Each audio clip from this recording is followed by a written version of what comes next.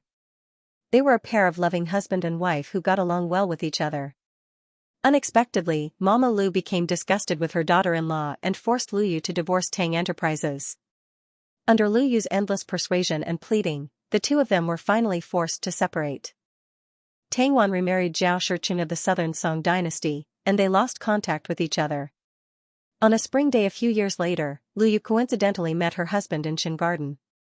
After Tang Wan and her husband left, Liu Yu saw that he was deeply moved.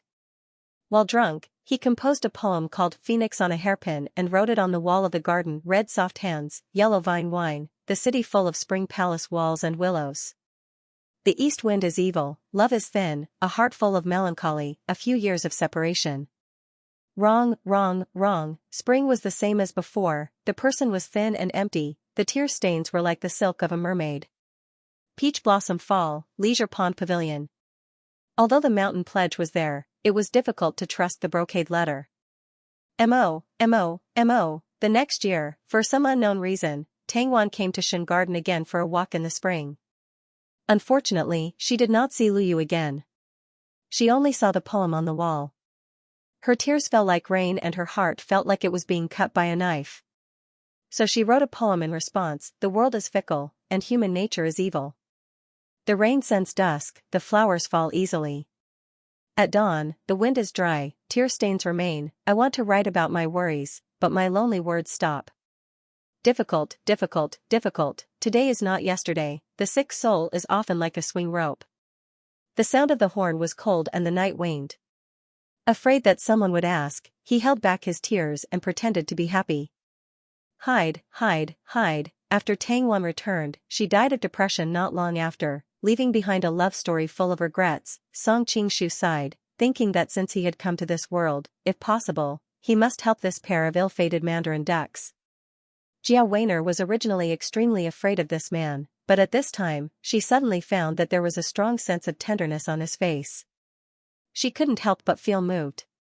Although he was a bit of a bastard, sometimes he didn't seem so hateful. Song Qingshu came back to his senses. He saw Jiao Wan'er staring at him. He smiled and said, "Wan'er, is there a flower on my face?" Jiao Wan'er's face turned red. She couldn't help but spit, "Who's looking at you?" "But I saw you staring at me." The smile on Song Qingshu's face deepened. Jiao Wan'er's breathing quickened. She stood up, bit her lip, and said, "It's getting late. If you don't mind, you can sleep here." Song Qingshu's eyes lit up. "Sure, I couldn't ask for more." Jiao Wan'er noticed the eagerness on his face. She was startled at first, but then she realized what he meant. She was embarrassed and angry at the same time. "I said you can sleep here by yourself. I have to go back." Then she hurriedly walked out. Song Qingshu wasn't going to let her leave like that. He grabbed her and said, "Wan'er, it is getting late. Plus, Yangzhou City is full of good and bad people. You are a girl. It is not safe for you to go out now." "It's okay. I've been in Yangzhou for a while now. I'm very familiar with the streets and alleys. There are also many brothers in the secret stronghold looking after me. There won't be any problems." Jiao Wan'er thought to herself, "It's not safe to be with you." In fact, whether it was Song Qingshu or Jiao Wan'er, they both knew that it was pointless to talk like that. They both knew what was going on, but since they didn't expose each other, Jiao Wan'er was happy to pretend that she didn't know what was going on. Jiao Wan'er was secretly proud. She thought, now you have nothing to say. Her reason was reasonable. Unless Song Qingshu wanted to force her to stay, it would be hard to find a reason to argue. Considering Song Qingshu's attitude at the beginning, Jiao Wan'er believed that he wouldn't be so shameless. Song Qingshu didn't know what to say.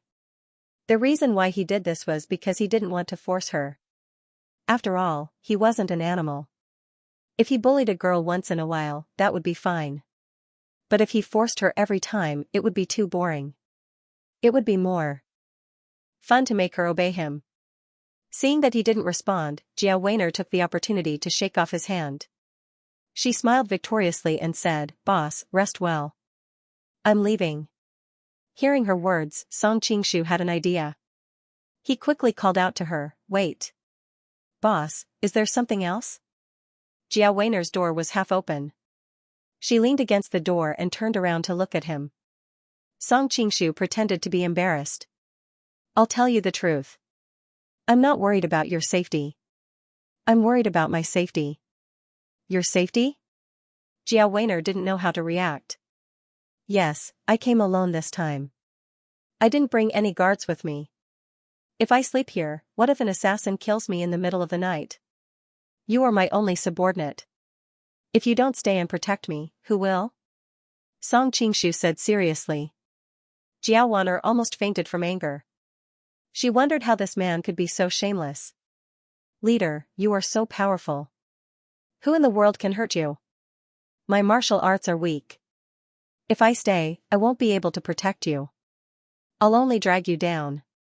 Song Qingshu had a wry smile and said, "Weiner, you aren't strong enough. Normally, I wouldn't be afraid of assassins. But a few days ago, I was trying to save someone, and I used up all my power. Before I recover, I'm weaker than I've ever been. Any elite could kill me. That is why I need your protection." Jiao Weiner was shocked. He didn't look like he was lying. She quickly went over to him and checked his pulse. He really was weak. She was shocked and asked, "Boss, why are you so weak? Now you believe me, right?" Song Qingshu rejoiced in his heart. Using his martial arts to change the pulse frequency of the meridians was a simple matter. Jiao Weiner hesitated. After a long time, she seemed to have made up her mind. She said, "I can stay and protect you. But I will sleep on the floor. You can sleep on the bed. We will mind our own business." She was afraid of Song Qingshu.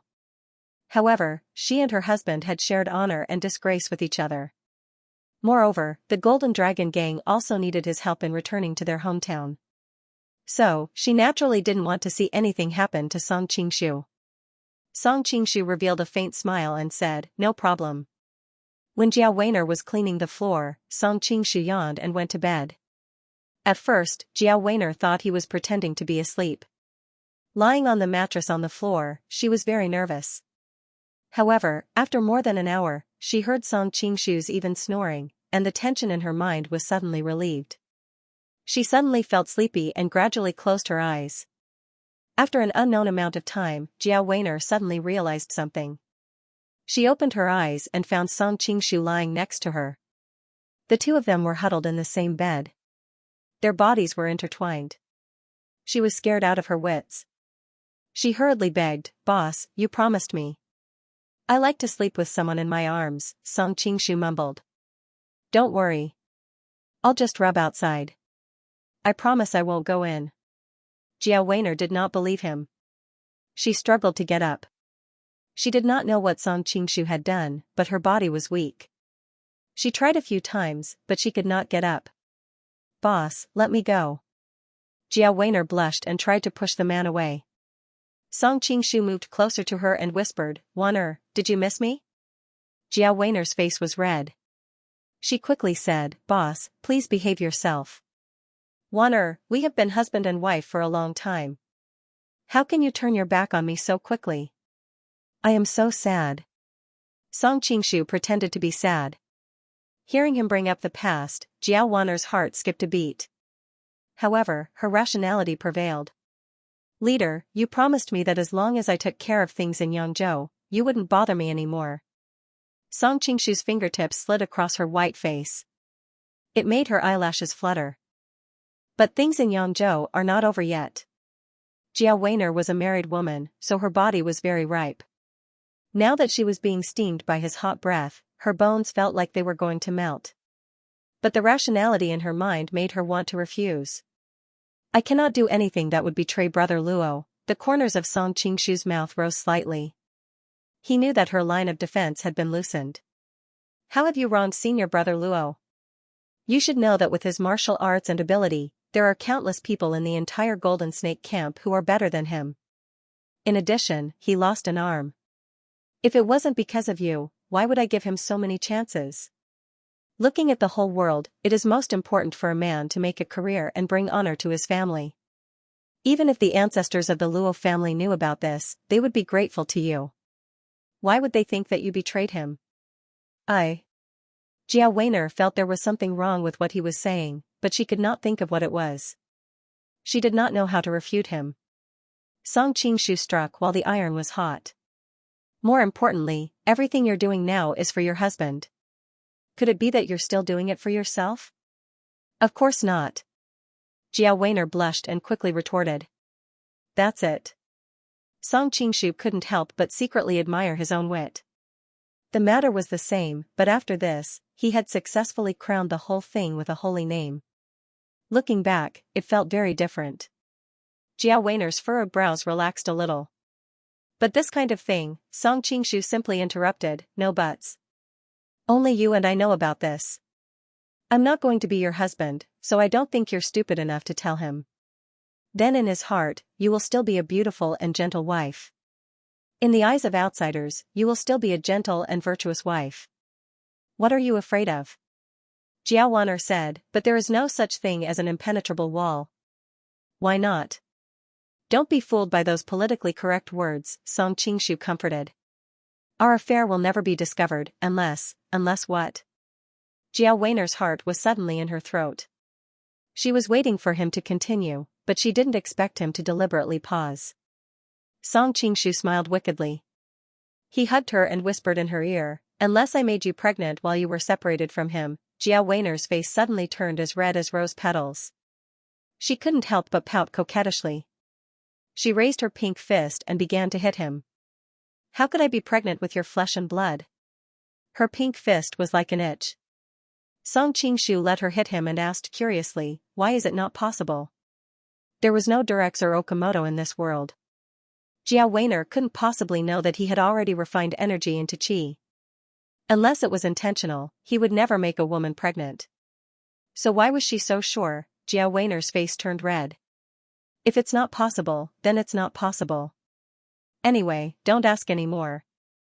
She thought that she had been married for many years, and she wasn't an ignorant girl.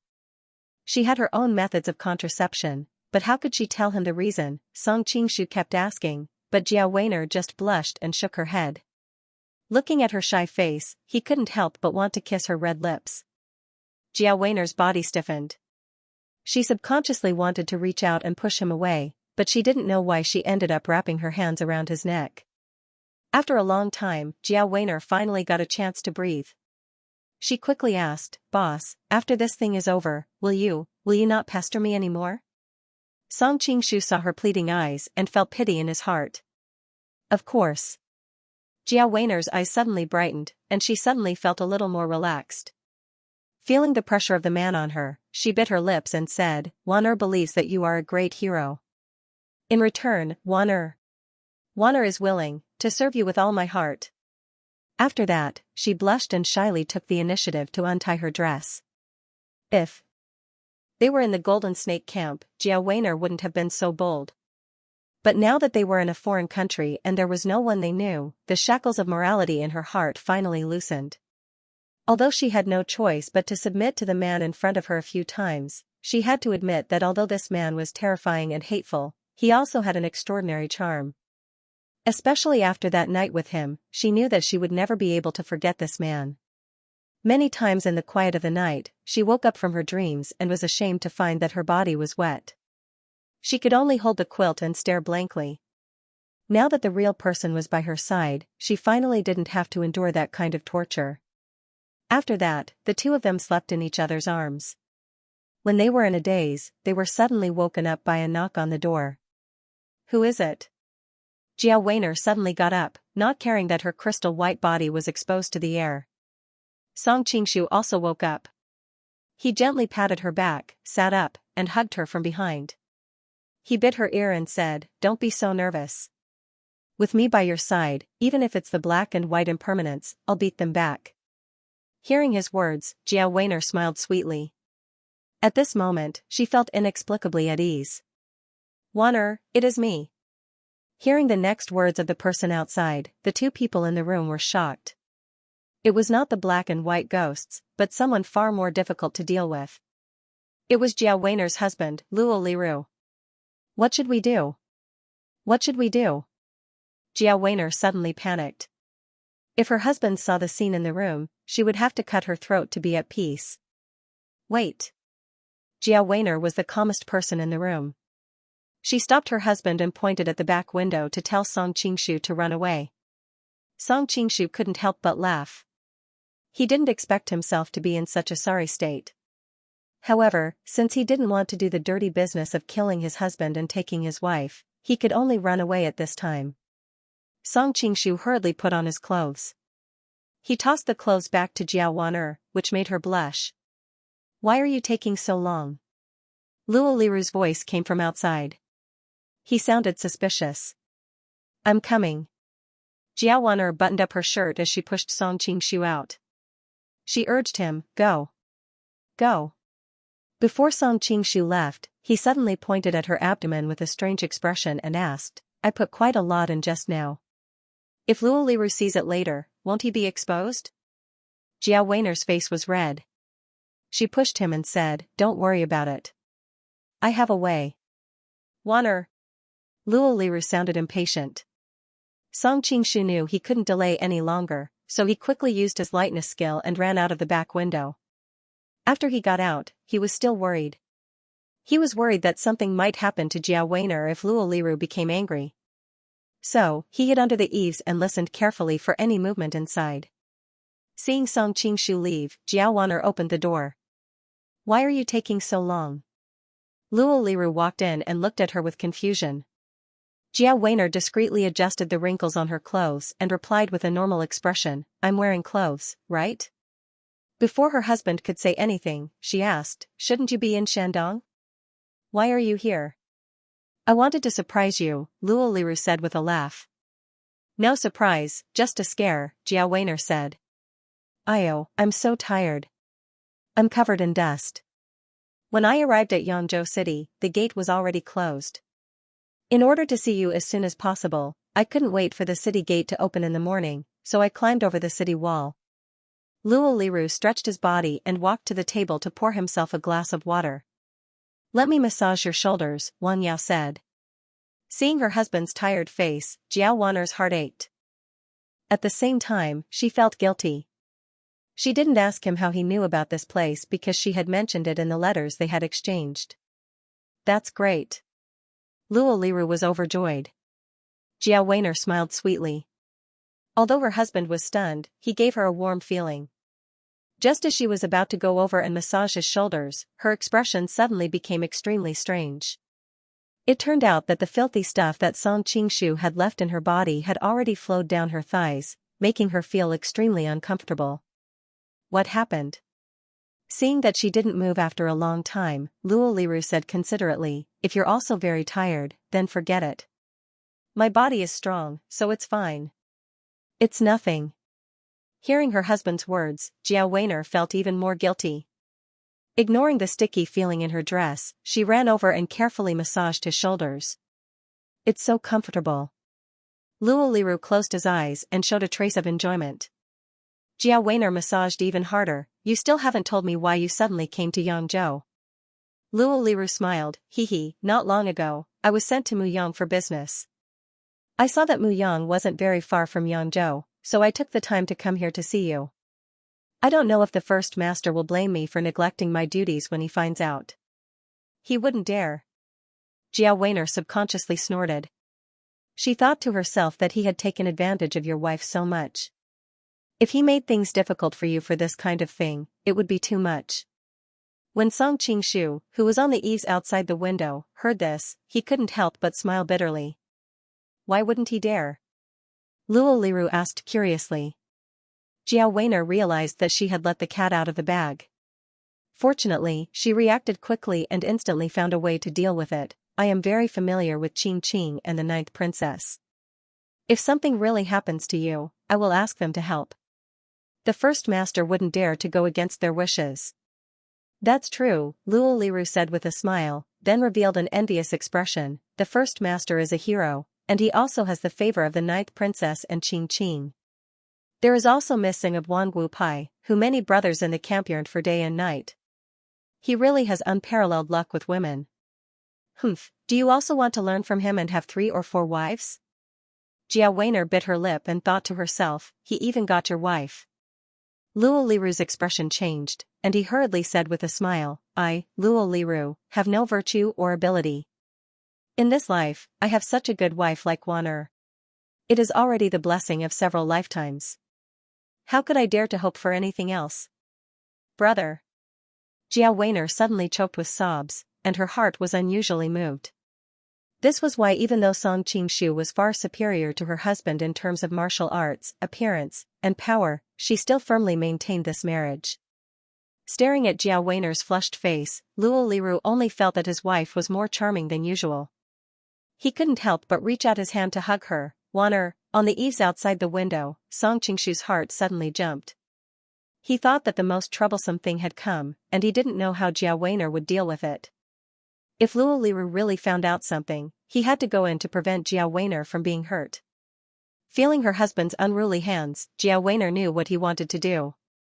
She hurriedly pushed him away and said hesitantly, Brother, it is not convenient for Wan Er today. Now, the inside of the dress was a mess. If she really undressed, even a fool would understand what was going on. Why is it not convenient? Luo Liru was stunned. Jia Weiner blushed and said, I am having my period. Oh. Luo Liru suddenly looked depressed. He had traveled 1,000 miles to come here, and now his wife was on her period. If he had known this was going to happen, he wouldn't have made it a surprise. He would have written a letter to her in advance. Seeing her husband's disappointed face, Jia Weiner felt even more guilty. She had served another man perfectly, but now she couldn't do her duty as a wife to her husband. After thinking for a moment, Jia Weiner suddenly said, Brother, I actually have a solution. What? Luo Liru's heart was beating like crazy. He stared at his wife's glossy lips and wondered if Wan Er was going to use. Although they had been married for many years, his wife had always been conservative. She had an air of inviolability about her. Plus, she was marrying Luo Liru to a lower status. Luo Liru treated her like a precious baby. He held her in his hands and was afraid she would fall. He held her in his mouth and was afraid she would melt. Jia Weiner was a bit hesitant, but in the end, she apologized and said, Wan Er is not feeling well these days, so I can't do my duty as a wife. It just so happens that Yangzhou City is famous for its countless brothels. Tomorrow, you will find a good brothel and deal with it.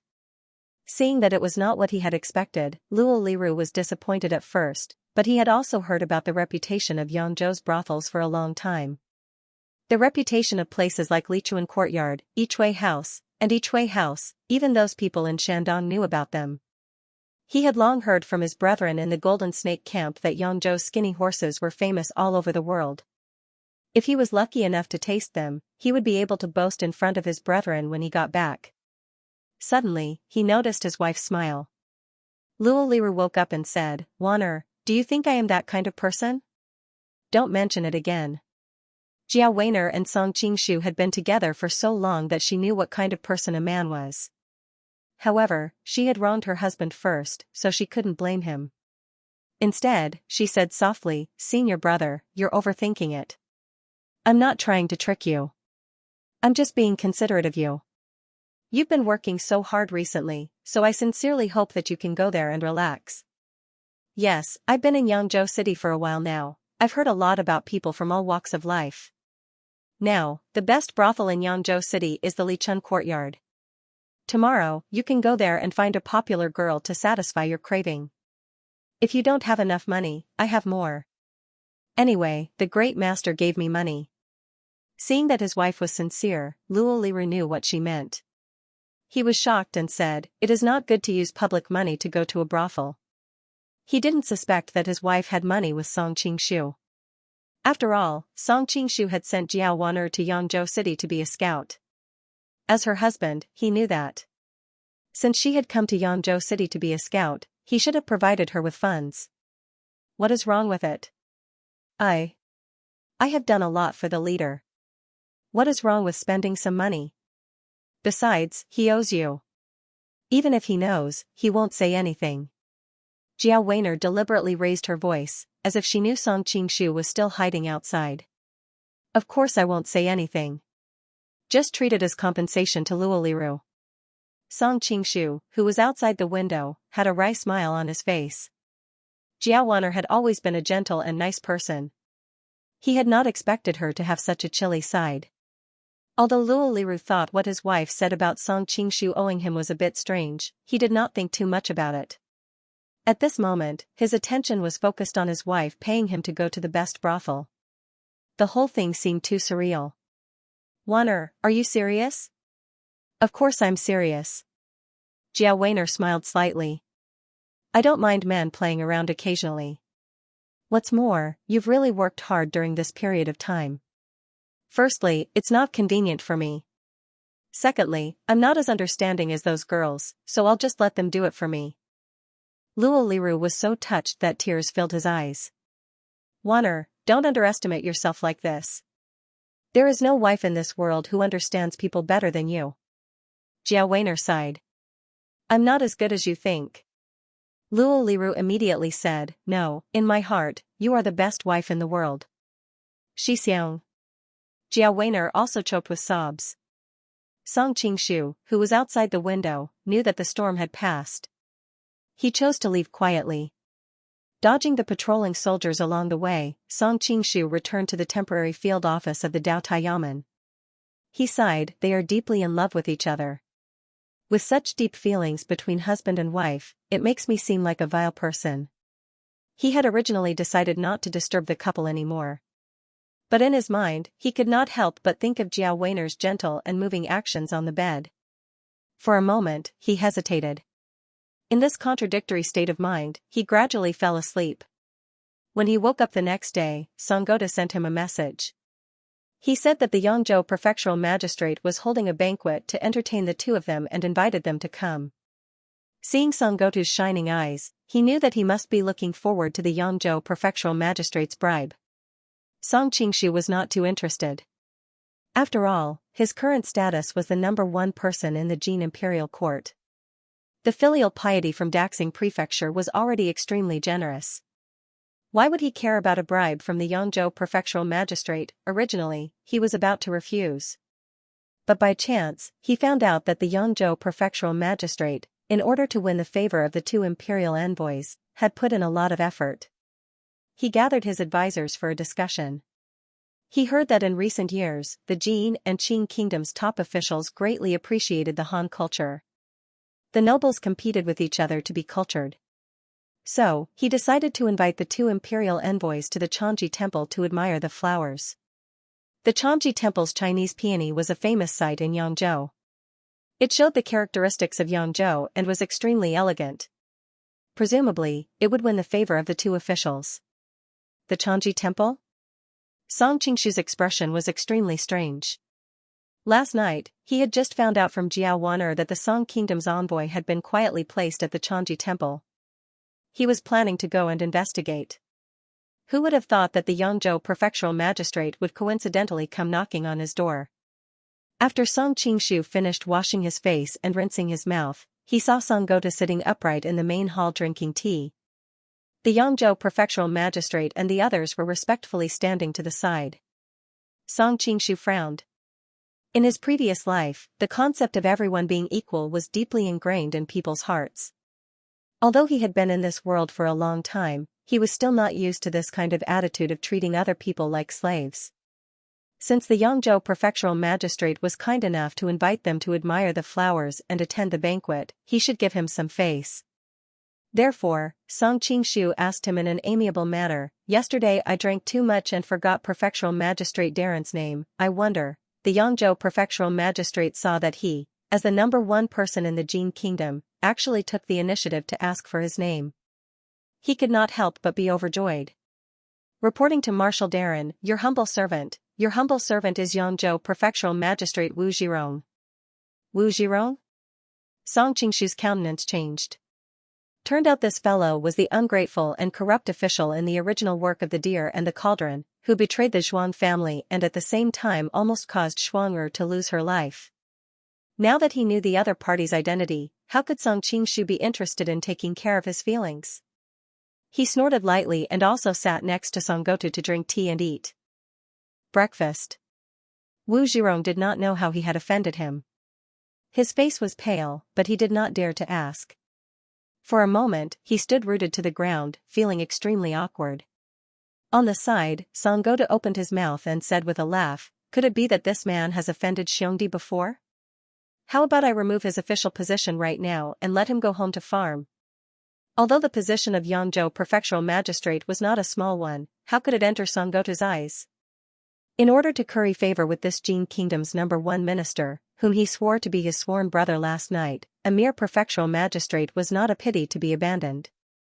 Wu Zhirong was so scared that his whole body trembled like a chaff. With a plop, he knelt down and kowtowed loudly, "Song Gotu Darren, please have mercy.